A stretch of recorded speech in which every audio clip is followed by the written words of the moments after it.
నెల్లూరు జిల్లా కోవూరు మండలంలోని ఎన్ఎస్ఆర్ కాలనీలో ఆదివారం పోలీసులు భారీ ఎత్తున కార్డన్ అండ్ సెర్చ్ ఆపరేషన్ నిర్వహించారు. సుమారు 30 మంది పోలీసు సిబ్బంది పాల్గొన్న ఈ తనిఖీల్లో 300 ఇళ్లను క్షుణ్ణంగా పరిశీలించి సరైన పత్రాలు లేని 24 ద్విచక్ర వాహనాలను స్వాధీనం చేసుకున్నారు. ఈ సందర్భంగా సీఐ సుధాకర్ రెడ్డి మాట్లాడుతూ అసాంఘిక కార్యకలాపాలపై ప్రజలు అప్రమత్తంగా ఉండి పోలీసులకు సమాచారం అందించాలని, లేనిపక్షంలో కుటుంబాలకే నష్టం కలిగిస్తుందని హెచ్చరించారు. వేసవి సెలవుల దృష్ట్యా పిల్లలను ఈతకోసం చెరువులు, కాలువల వద్దకు ఒంటరిగా పంపవద్దని, అలాగే 8, 9 తరగతి చదివే మైనర్లకు వాహనాలు ఇచ్చి ప్రమాదాల బారిన పడేయవద్దని తల్లిదండ్రులకు సూచించారు. ముఖ్యంగా పిల్లలపై జరుగుతున్న లైంగిక వేధింపుల పట్ల అప్రమత్తంగా ఉండాలని, ఎవరైనా తప్పుగా ప్రవర్తిస్తే వెంటనే ఫిర్యాదు చేసేలా పిల్లలకు అవగాహన కల్పించడంతో పాటు మగపిల్లలను క్రమశిక్షణతో, ఎదుటివారిని గౌరవించేలా పెంచాలని ఆయన స్పష్టం చేశారు.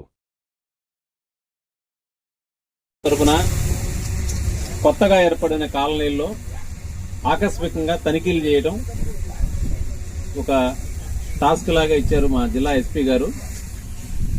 సర్ప్రైజ్గా ఎవరికి తెలియకుండా ముందుగా చెప్పకుండా వెళ్ళటం, అక్కడ ఎవరైనా కొత్త వ్యక్తులు ఉన్నారా, ఉంటే వాళ్ళ యొక్క జీవన విధానం ఏంటి, మంచి పని చేసుకొని ఉన్నారా, అందరిలాగా ఏమన్నా డౌట్ఫుల్గా ఉన్నారా, తర్వాత వాళ్ళ దగ్గర ఉన్నటువంటి వాహనాలు వాటి రికార్డులు పరిశీలన చేయటం, వీటిల్లో అన్ని మీరు కొనుక్కున్న వెహికల్స్ ఉన్నాయా, లేదంటే ఏదైనా అనుమానాస్పదంగా ఎక్కడో చోట చోరీ కాబడ్డ వెహికల్స్ ఉన్నాయని వెరిఫై చేసి మీ రికార్డ్స్ ఉన్నవాళ్ళే మీకు ఇచ్చేస్తాం, లేని ఎలా వచ్చిందని వెరిఫై చేస్తాం. అలానే కొత్త వ్యక్తులు ఎవరైనా ఉంటే మీరు ఇప్పుడు ఇక్కడే చెప్పాలా. ఈ పక్కన ఉన్న వాళ్ళందరం చూసుకోండి. ఎవరైనా సరే ఈ మధ్య కాలంలో 4 నెలలు 5 ఏళ్ళ నుంచి వచ్చారు, వీళ్ళు ఇంతకుముందు ఇప్పుడు ఈ కాలనీలో చూడలేదు సార్ అనేవాళ్ళు ఎవరైనా ఉన్నారా? అందరితో బాగా ఉన్నట్టుగానే ఉంటారు. కొద్ది రోజులు 3 నెలలు 4 నెలలు 5 నెలలు బాడుకులు తీసుకొని ఉంటారు. ఎక్కడో చోట చట్ట వ్యతిరేకమైన పనులు చేస్తారు, మళ్ళీ వెళ్ళిపోతారు. అట్లాంటి మన పక్కనే ఉండి జరిగింది అనుకోండి, వాళ్ళతో స్నేహంగా ఉంటే మీ మీద కూడా అనుమానపడాల్సిన పరిస్థితి వస్తుంది. గమనించుకోకపోతే ఆ నష్టం మన ఇంట్లో కూడా జరిగింది. ఏదైనా చిన్నపిల్లల్ని తీసుకొని పోవటం, దొంగతనాలు చేసుకొని పోవటం, వెహికల్స్ తీసుకెళ్ళటం, నమ్మించి బంగారం తీసుకెళ్ళటం, ఫంక్షన్కి వెళ్ళి వస్తామని, ఇట్లాంటివి అక్కడక్కడా జరుగుతూ ఉంటాయి. ప్రతి చోట ప్రతి మనిషి చేస్తాడని కాదు, కాకపోతే అలాంటి వాటిలో ఏ ఒక్కటి జరగకుండా ఉండేదానికే మేము ఈ తనిఖీలు చేపట్టడం. మీ కాలనీలో ఎక్కడైనా గంజాయి, బంగాకు ఇట్లా అంటారు కదా, అట్లాంటి అమ్మటం గాని తాగేవాళ్ళు గాని ఉన్నారా? రకరకాలుగా ఇట్లాంటి ఏదన్నా మా కాలనీలో జరుగుతున్నాయి సార్ అని ఉంటే కూడా మాకు సమాచారం చెప్తే దాని మీద మేము చర్య తీసుకుంటాం.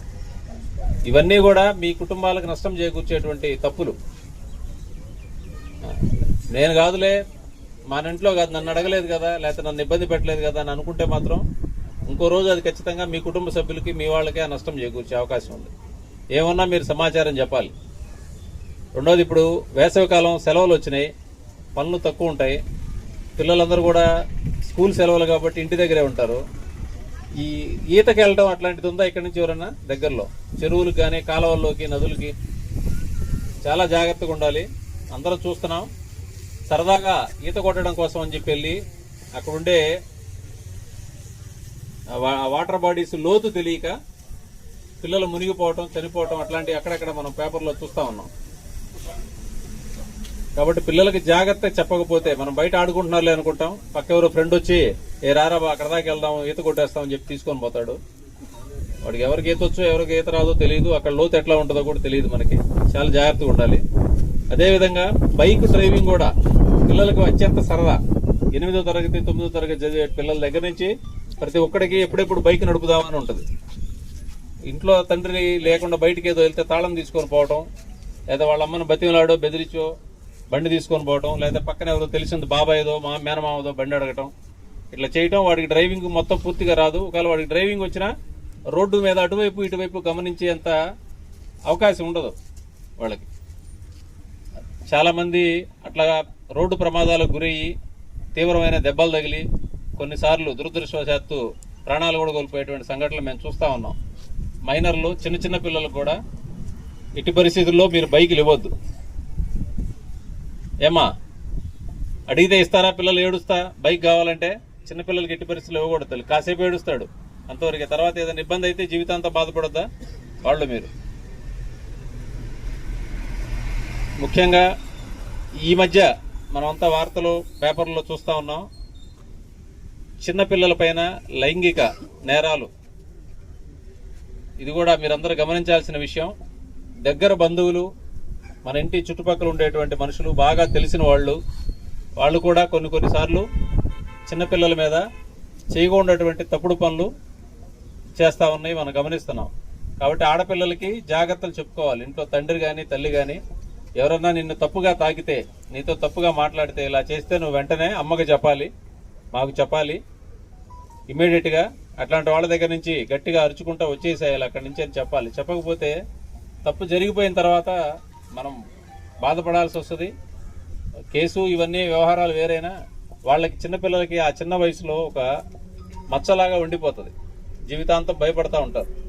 కాబట్టి మన పిల్లలకి మనమే చెప్పుకోవాలి. ఖచ్చితంగా ప్రతి ఇంట్లో పిల్లలకి ఎవరితో ఎలా ఉండాలనే చెప్పాలా. మగ పిల్లలకు కూడా చెప్పాలి, ఆడపిల్లలతో ఎంతవరకు ఉండాలి, ఏం మాట్లాడాలి. పిచ్చి పిచ్చి చేష్టలు చేస్తే కాళ్ళు ఇరగొట్టి ఇంట్లో కూర్చోబెడతామని చెప్పి చెప్పాలా. చెప్పకపోతే మీ పిల్లడు రేపు ఇరుక్కుంటాడు ఏదో దానిలో తప్పు చేసి. ఎన్ఎస్ఆర్ కాలనీలో దాదాపు 300 హౌసెస్ చెక్ చేయడం జరిగింది. ఈ 300 హౌసెస్లో 30 మెంబర్స్ పోలీస్ పర్సనల్ ఆఫీసర్లు, పోలీస్ పర్సనల్ మొత్తం కలిపి 30 మెంబర్తో కార్డన్ సెర్చ్ ఆపరేషన్ చేస్తూ 24 బైకులు, సరైన పత్రాలు లేని వెహికల్ని సీజ్ చేయడం జరిగింది. ఇప్పుడు ఒకసారి వెరిఫై చేసి సరైన పత్రాలు అంటే పంపిస్తాం, లేకపోతే సీజ్ చేసి ప్రొసీజర్ ప్రకారం చేస్తాం. ఇప్పుడు ఈ ఎన్ఎస్ఆర్ కాలనీ నుంచి ఏంటంటే రెంట్కి ఎవరన్నా కొత్త వ్యక్తులు ఎవరన్నా రెంట్కి వస్తే, ఇక్కడ నేను మీటింగ్ పెట్టినప్పుడు అయితే రెంట్కి చౌస్ లేవని చెప్పారు. అయినా సరే ఎవరన్నా రెంట్కి వస్తే మాత్రం ఇంటిమేషన్ చేయాలి. ఫ్యామిలీస్కి వస్తే పర్లేదు, కానీ ఎవరైనా యంగ్స్టర్లు అలా రెంట్కి వచ్చి ఉంటే మాత్రం మీ కాలనీ ఇది మీరుండే ఏరియా కాబట్టి మీరే ఇంటిమేషన్ చేయాలి. పోలీసు వాళ్ళు అన్ని ఏరియాలు అంటే కవర్ చేయడం అనేది కష్టం కాబట్టి మీరు ఇంటిమేషన్ చేస్తే మేము ఎంక్వైరీ చేస్తాం వాళ్ళ మీద. అట్లానే ఆ దగ్గర రైల్వే ట్రాక్ ఒకటి ఉంది మన ఊరికి ఆనుకొని. ఎండాకాలం కదా, పిల్లలు అటు ఇటు పోకుండా జాగ్రత్త చూసుకోండి, సరేనా? అయితే ఇదే తర్వాత ఈ బళ్ళు ఎవరైతే కాగితాలు ఉన్నాయో, ఈ బండి కాగితాలు ఎవరి బండి దగ్గర వాళ్ళు డాక్యుమెంట్స్ తీసుకొని నిలబడండి. ఎవరి బండి దగ్గర వాళ్ళు చూసి వెరిఫై చేసి పంపిస్తాం అందరిని.